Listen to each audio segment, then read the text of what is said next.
রাত ৩টা। এক যুবক হঠাৎ ঘুম থেকে উঠে বসে কাঁদতে শুরু করল। মা ঘর থেকে এসে জিজ্ঞেস করল, কি হয়েছে বাবা?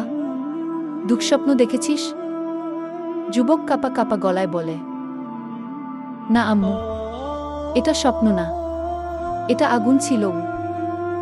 মা জিজ্ঞেস করল, আগুন? হ্যাঁ, আমি দেখলাম আমাকে টেনে নিয়ে যাওয়া হচ্ছে। আমি বললাম, আমি তো মুসলমান। ওরা বলল, হ্যাঁ, কিন্তু তুই শুধু নামেই মুসলমান।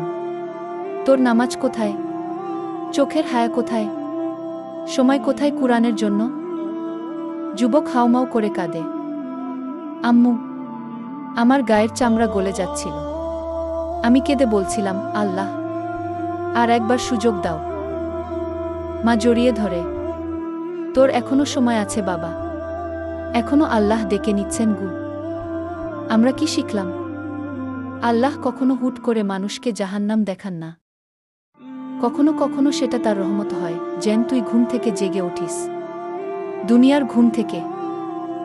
বন্ধুরা, ভিডিওটি ভালো লাগলে লাইক, কমেন্ট, শেয়ার করে চ্যানেলটি সাবস্ক্রাইব করে পাশে থাকা বেল আইকন প্রেস করে পাশে থাকার অনুরোধ রইল।